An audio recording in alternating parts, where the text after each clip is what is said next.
Live from the Business RadioX studio inside Renaissance Bank, the bank that specializes in understanding you. It's time for North Fulton Business Radio. And hello again, folks. It's John Ray here on North Fulton Business Radio. Thanks for being with us, and welcome to yet another edition. I think we're up to number 205 or something like that. But anyway, we're delighted you're with us. And we are coming to you virtually here in Alpharetta. We're not in Renaissance Bank right now, but we're coming to you virtually and continue to try to get the good word out on great business owners in our area. Folks, today you are connected more than ever, whether it's your friends, your family, or your life. Renaissance understands how you bank.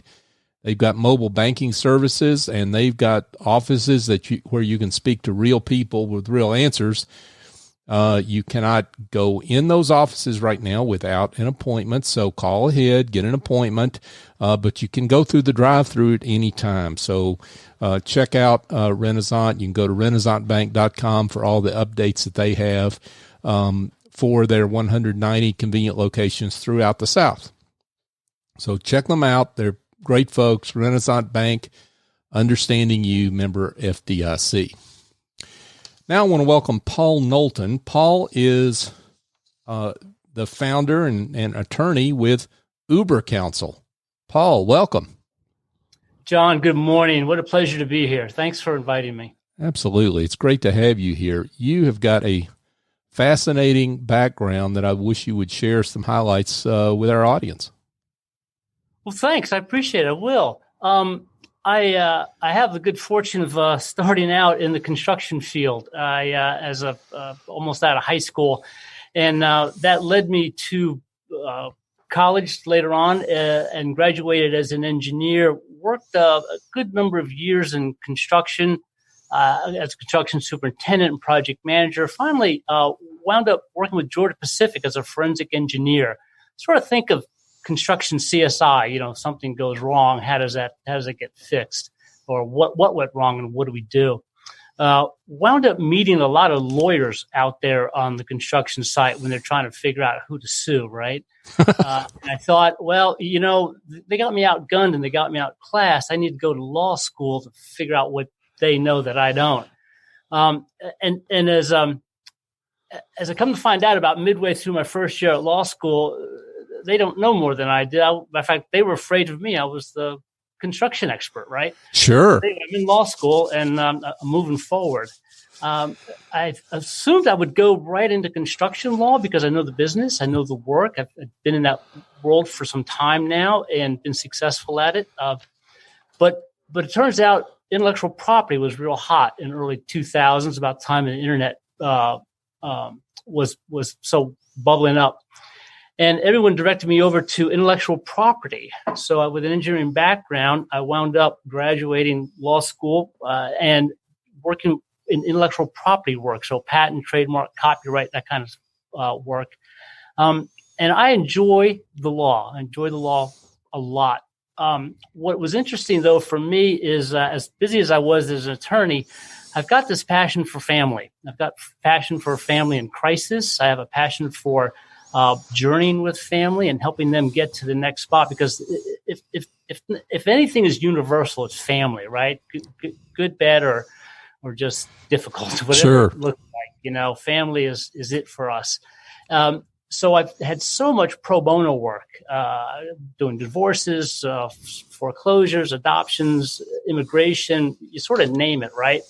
And there sort of came a point where I had to sort of maybe give up the hobby or move into the hobby. And so the work that Ubercounsel is focused on is what I'm calling family care. So family care, family law, the phrase family law is already kind of taken, right? As a sort of a nomenclature for divorce. Sure. Phrase came up with a long time ago to have a better phrase for families breaking apart. So family law is taken, but family care, how do we nurture families? How do we strengthen families? And how do we strengthen each other on the journey? Whether that is family. And then also so many of us are small business owners. those are extensions of us and our families. So I've brought all those skill sets together here in Ubercounsel. Now, one thing I left off is there on the journey, I wanted to develop soft skills, right? Like how to be a better or more empathetic problem solver.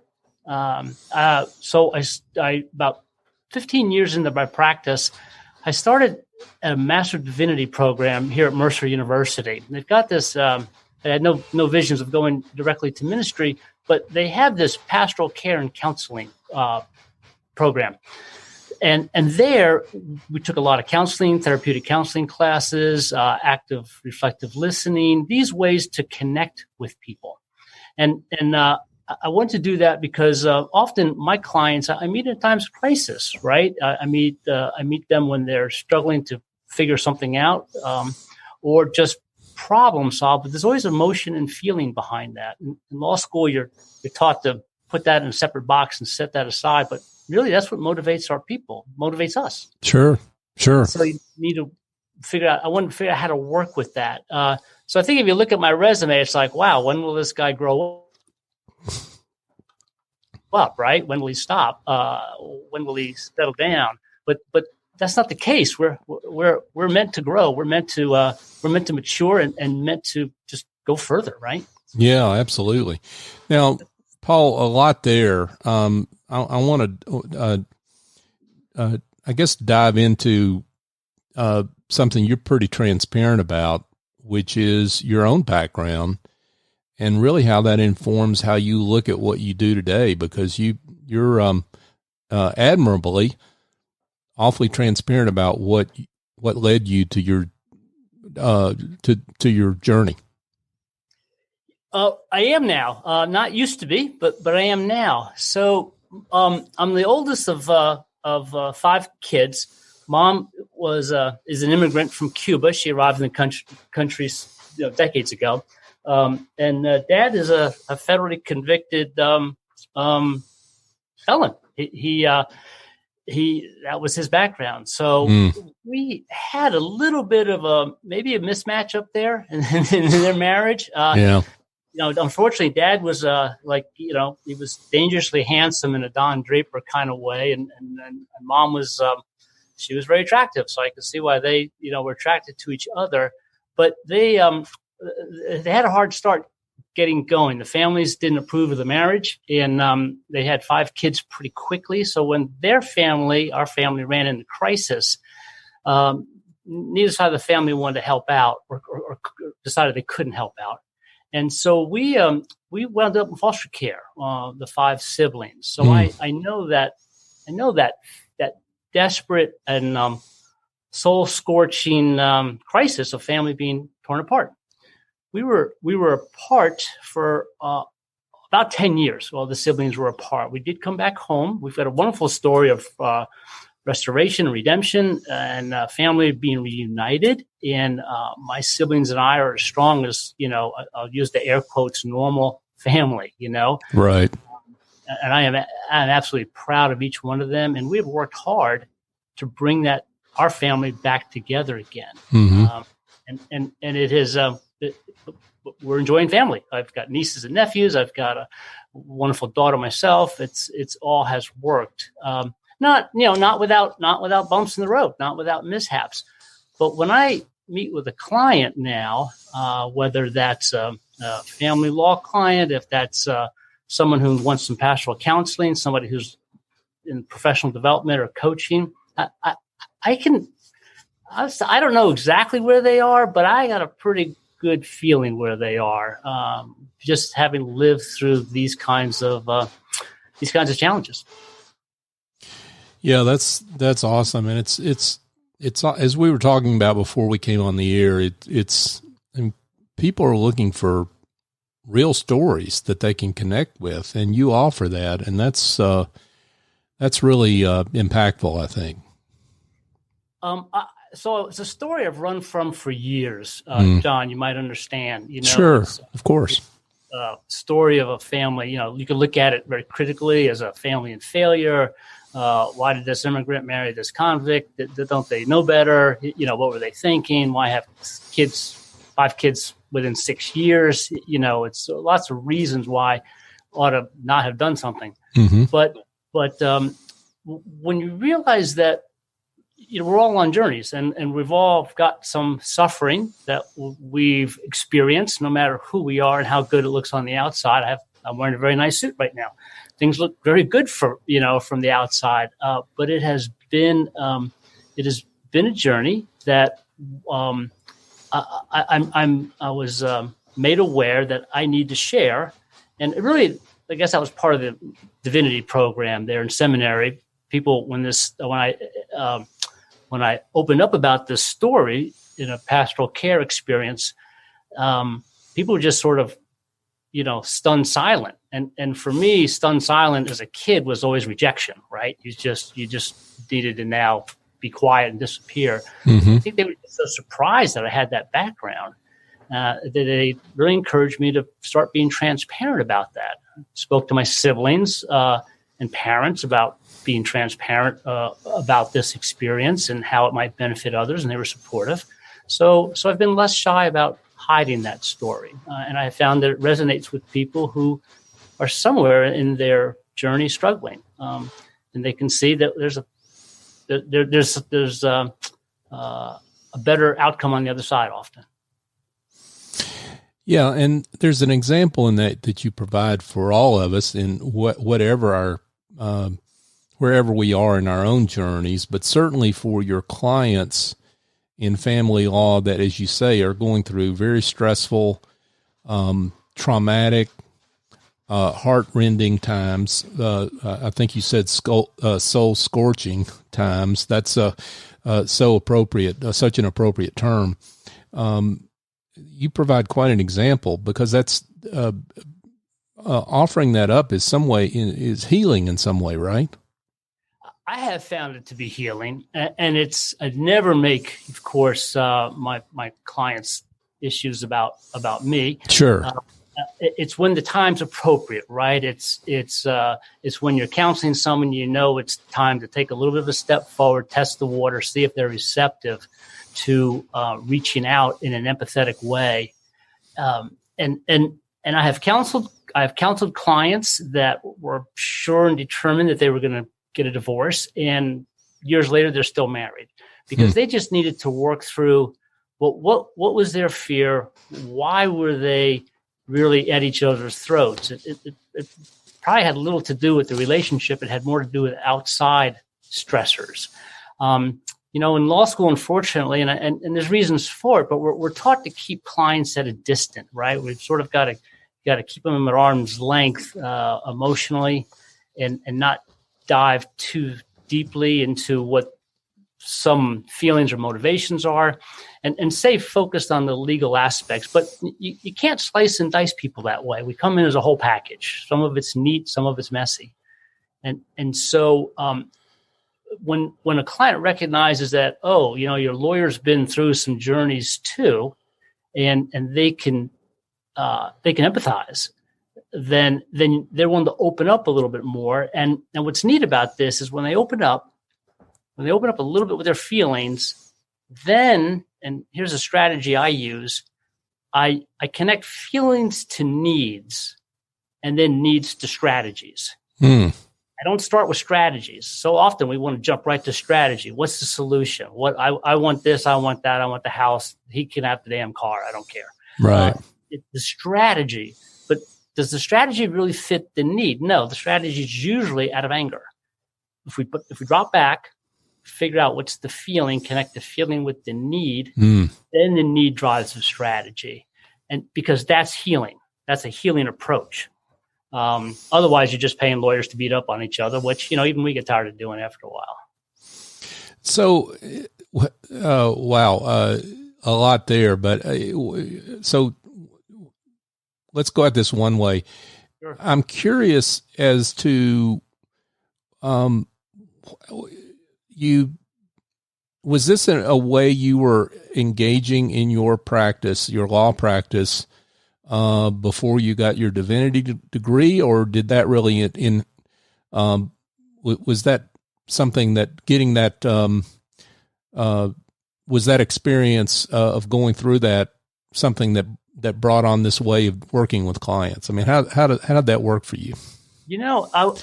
I very much stumbled in my early years, trying to connect with people in a way that was helpful. Always have been, fortunately, very successful on the legal practice side. So with results, building business, having clients always more satisfied, when they leave than when I met them. I think on the pro bono side early on, I was a little bit more clumsy. So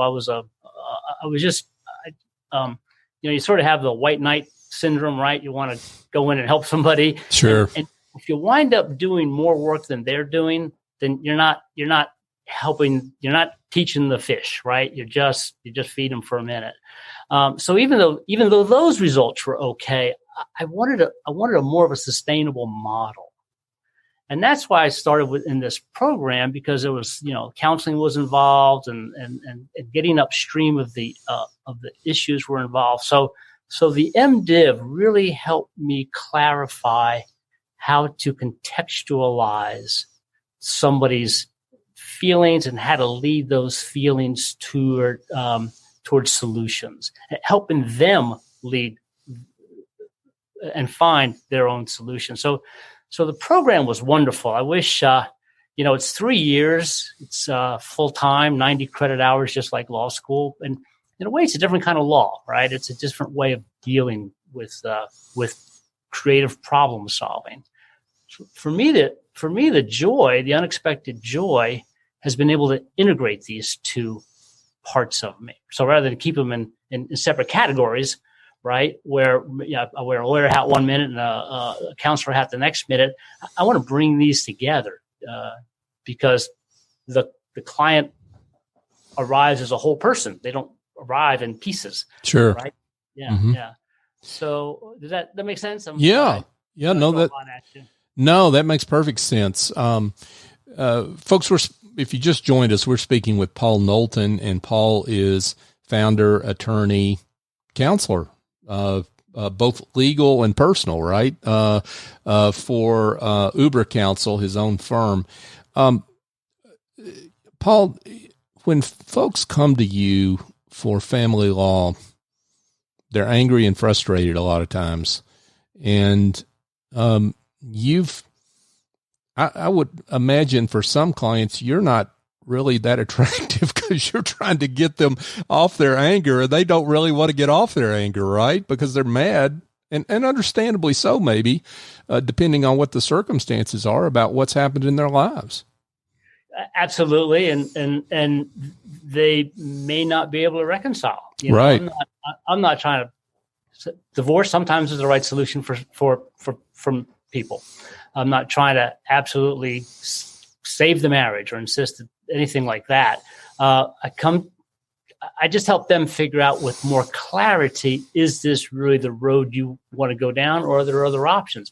If it's the road they want to go down, I've had some training, and not some. I've done the training for a method of divorce called collaborative law.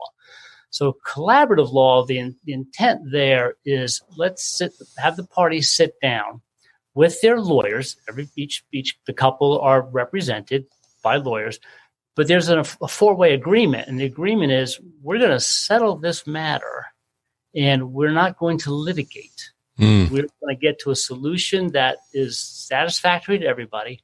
If we can't, now, because litigation is always available, and it is a method of solving disputes, right? But we collaborate. We try to work a solution that's best for everyone, causes the least amount of damage, and then we come up with our settlement agreement. If we've got to go that route, the attorneys will withdraw. So you see, the attorneys don't have a motivation to drive litigation. We don't have a motivation to drag this out. Right. That method's got some critics, of course, as you can imagine. Sure. But it leads to a solution that might be more healing. I mean, people considering a divorce, considering their family, dissolving the way they know it, they're angry, to your point, but create a whole lot more anger in that litigation process, right? You can just, when you say some things, you just cannot unsay them. So if we can make that process go a little gentler, I think that's what a lot of us in the family law area are trying to do. Mm-hmm. And that's what that collaborative is about. Some folks, they need to get divorced. I mean, family violence issues. You can't just try to save that marriage. Typically, it's that somebody's in jeopardy. They need to get out. So there's the neat thing about it is we need to start thinking, and many of us do, start thinking expansively. There's just not one hammer in the toolbox, right? There's a lot of different tools. Sometimes a screwdriver is all you need to tweak something. Sometimes you need a sledgehammer because you got to take down a bigger bully. And regardless of whether you get a divorce or you don't get a divorce, regardless of what your circumstances are, the ultimate goal is to recover, right? It's to heal in some form or fashion and get over that anger. Exactly right. Unfortunately, I was divorced. I am divorced. So been remarried and happily married for almost 25 years now. But I was married very young. Circling back to that foster care story, my vision growing up as a kid was, I'm going to have the perfect family one day. I am just going to be out of the situation I'm in. Life is going to be great. So, I married very early, and we were married about 11 or 12 years, and she decided she didn't want to be married anymore. So talk about my world doubly shattered. I have that experience of knowing what that's like, being divorced, and it takes some time, mentally, emotionally, financially, spiritually, to heal from that.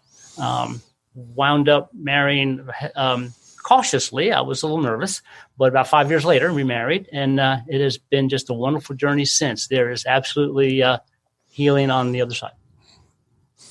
Great story from Paul Knowlton, and Paul is the founder, attorney of Ubercounsel. Paul, we've talked a lot about family law. You've got a pretty awesome background in business-related law. You were at Kilpatrick Stockton, which is a well-known firm, and still work with business clients. There are a lot of issues, and certainly we can point to them today with the chaos that's going on today. A lot of issues that are really spiritual in owning your own business and working with your employees, particularly during stressful times. John, that's a really insightful observation. You're right. I find spirituality to be a part of our, obviously our personal lives, but our business lives as well. And by spirituality, I don't mean a faith tradition necessarily, right? We have faith traditions, we all do, and that's good. For me, the spiritual journey is that search for the internal trust and strength that leads us to fulfillment and engagement in our lives. It's this turning inwardly. One of the struggles right now, today with the coronavirus lockdown, is that we're, a lot of us are anxious and tense because we're not used to being with ourselves. We're used to being busy. We're used to being distracted.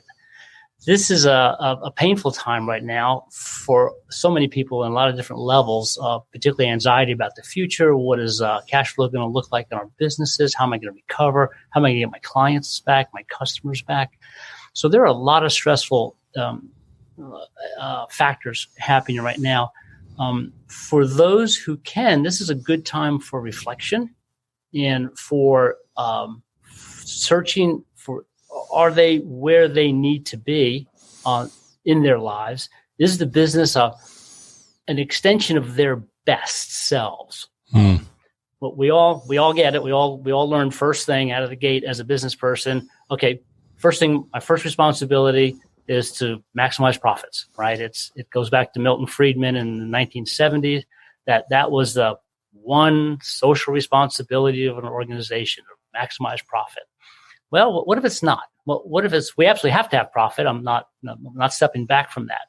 but does it have to be the only thing that we have to squeeze out of ourselves and our people? Can we have John Bogle, the founder of Vanguard, would say, well, what's enough? Where are we when we have enough? And that's, if we look through the spiritual lens, I think that's maybe what this pandemic might be teaching us right now. If we want to take a look at that, we don't like pain. We don't like looking at pain or suffering, but maybe that's part of what this is teaching us right now is what's enough? What do you really need? What is our new normal going to look like? Is it going to be back to the old busyness, or is it something more empathetic and something a little bit more compassionate with each other? That's a challenge for us now. You touched on something there that I thought was really appropriate, and I really perked up when you said that. When you talked about when you squeeze profit out, a lot of folks think squeezing profit out is about squeezing their employees, and it is, but you're squeezing yourself at the same time, or you're squeezing the business at the same time, or your business partners at the same time, right? I mean, there's more to it than what it appears, and it can be really damaging without you realizing what you're doing. Very insightful, John. You're absolutely right. So theologically, right? If I can take a step for a second, in the Judeo-Christian tradition, we've got the story of Moses, right? We always read that story as Moses freeing the slaves, right? And that's how the story goes. But someone who needed to be freed as well is Pharaoh. Pharaoh was driven by this passion for empire building. He had to have all the pharaohs throughout the times. They needed to create these monuments to themselves. And that caused a lot of stress for him as well. Yeah, and that's metaphorically him. But us in our businesses, if we have, and I've been on both sides of this equation. I've been on the side where if I'm not growing, I'm dying. We've heard that phrase, right? Right. Again and again. Yeah. Again and again. And so that's, I think, in critical thinking language, we'd call that a false dilemma. No. Think about a person in eating food. Am I going to eat all my food January 1st in the new year, that I would normally spread out throughout the whole year? I'm not going to do that. I'm going to pace myself, So we need to and can pace ourselves in our businesses. I need to make a profit. There's no question. I have bills. I've got to show, a profit at the end of the day. And my wife likes to see a profit at the end of the day, and I appreciate that in her. But I am going to focus on giving my clients such extraordinary service and such. I can never guarantee a result, but just the absolute best result I can possibly get out of them.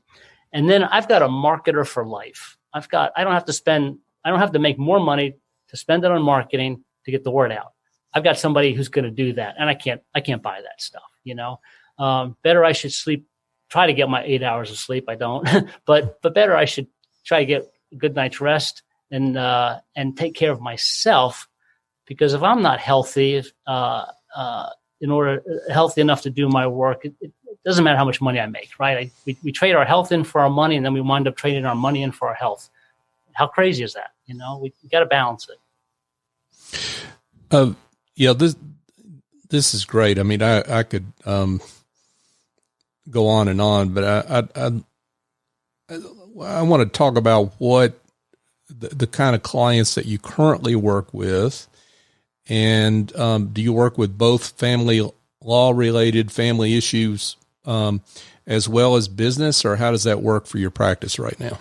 For me right now, I have had a lot of course, in the past, intellectual property clients.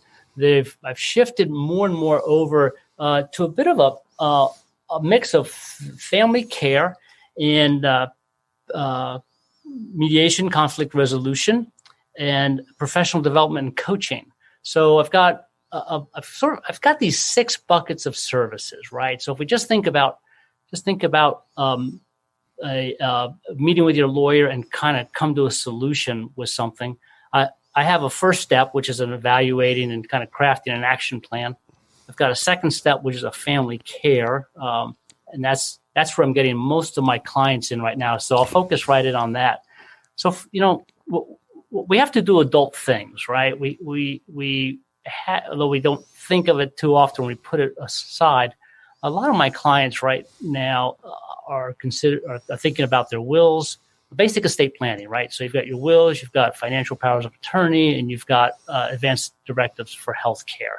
I've had a couple clients call up recently because of the pandemic and said, I've been thinking about this a long time. I need to get these papers in place. It's part of adulting, right? It's part of being adults. And some people will say, well, I don't have enough of an estate. Well, if you have about a $3,000 or $4,000 worth of estate, you need to have something to cover, to protect, to give direction about your estate. And you have a body. We need to, I'm sorry to be so quite obvious, but all of us could wind up unavailable in a medically induced coma, unavailable to respond to our own healthcare needs. We need advanced directives for that kind of work. I'll give you a quick example. I'm embarrassed to say it publicly, but so I'm a member of I'm not embarrassed about this part. I'm a member of a motorcycling organization called IBA. So entry into the club is a 1,000-mile ride in under 24 hours. Oh, wow. Within that organization, I'm considered an extreme rider, having documented more than 1,500 miles in under 24 hours. Wow. So I got a lot of time on two wheels. I enjoy two wheels. I was in a rush one day to get to Austin, Texas, from Atlanta to attend a niece's high school graduation. I made two or three really poor decisions in about half a second and wound up splayed out on I-85 South at Opelika, Alabama.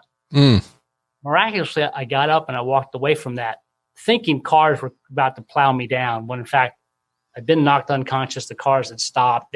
People were walking toward me. Point is, you just don't know. You don't know when you're going to go down. And that's when I decided, okay, I need to have an advanced directive for healthcare put in place right now, because, I was not available to take care of my own healthcare. As much as I love two wheels, I'll tell you too, I do a little different risk analysis now, since I've had a couple friends be hit and killed on motorcycles, as I've just had to back away from them for a while. Right. Though my wife signed up for better or for worse, there's no reason I should, make it worse if I don't have to. But we're all in lives that are busy. I was on my roof yesterday morning fixing a roof leak. I'm at the very edge of the roof. I'm 2 stories up. I'm being cautious. I'm careful. I fixed the roof leak best I can tell, and I'm back down. Mm-hmm. But still, I know people who have slipped off the roofs and suddenly they're incapacitated, and they need these kinds of adult documents to help run their lives. So I've got folks doing a lot of that these days. I've got a couple of people I'm coaching. They are CEOs and executives, and they like my style. So I tend to be to the point and cut through a lot of the facade that we put around ourselves, right? Because we need to get to who the person is and what drives them. Those are work I'm enjoying now. The business clients right now are very concerned about insurance coverage, commitments to employees. How do they navigate the current crisis? I've got a friend who's really engaged in that work right now. He's focusing on that. So I'm co-counseling with him when any of my clients have those kinds of questions and concerns. Insurance questions will be coming up. These kinds of things will be popping up that aren't for those who that's not already happening. Sure. Yeah. And before we let you go, we do really need to speak to the current crisis we find ourselves in, here as we do this show on March 30th. We're obviously in an extraordinarily uncertain time that's causing stress on business owners, entrepreneurs with their business. It's also causing stress for families that are certainly cooped up together. that maybe things were easier to deal with when they weren't cooped up together like they are now under shelter in place. What advice do you give folks to make it through? We're talking about emotional intelligence right now, John, and it's I think that's where we start anyway, place to start. And one of the phrases is empathy, right? So we've got to be empathetic with each other. We need to understand what the what our stresses are and what our anxieties are. And a lot of people are talking about empathy right now. I'd like to push us to the next step. And the next step is compassion. So I can be empathetic. You can be empathetic with me. I can be empathetic with you about being cooped up, being tied up, being anxious about the business. But that's just me putting myself in your shoes, you putting yourself in my shoes. And then we want to be kind to each other for sure, right? So there's that aspect. But the next level is compassion. We need to now take action behind that empathy. How can we help and journey with each other through this? We need to be patient. We need to show that concern and compassion for each other. That's what I would advise us to do as much as possible. My wife and I are working at home. Her office is right next door to my office, and she is on the phone quite a bit. I may have mentioned to you that she's actually at CDC. So her phones are literally, burning up. Right. And she's on the phones from morning to late. I am in the room next door writing documents, and I've got my big earmuffs on, my gun earmuffs on, and it's the ones that you'll see the mechanics waving the planes in, at the airport. These things are huge because I got to drown out that noise. I've got to be compassionate with what she's dealing with right now. I can't tell her to lower her voice, right? Right. It's just learning to work with each other. We will get through this. We absolutely will. I think for many of us, I think we'll be in a better place. Maybe we'll be reconnected with family. That's the thing to look for right now. I think how can we use this place to reconnect with family? How can we use this place to reconnect with our better businesses going forward? And what do we want our better businesses to look like? I think extensions of our better selves. Wow, this has been great, Paul. I would love to keep going, but we've got to let you get back to the folks you work with. And if there's any one out there that has heard something that resonates with them and they'd like to get in touch, how would they get in touch with you? Thanks, John. So my website domain is Ubercounsel.com, one word, and that's UberCounsel.com, Ubercounsel. And I'll be glad to give my phone number out. It's 404-245-0957. That contact information is on my website. Also have a LinkedIn profile. Invite your listeners to connect with me. We need to build our networks and be there for each other, right? Wherever the right resources are, like you are. I appreciate and honor the fact that you've got this great work that you're doing, John. Thank you for being a voice for all of us. Well, thank you, Paul, and thank you for being on. It's been great to have you. So thanks again. Take care. Folks, if you need help curing the headaches of administrative tasks, bookkeeping, marketing, presentations, maybe you've got any really administrative issue that you need to get off your plate, well, go engage a smart and reliable office angel. They're not a temp agency or a placement firm. Office Angels matches your business support needs with angels who have the talent and experience necessary to fly in and help you maintain and grow your business.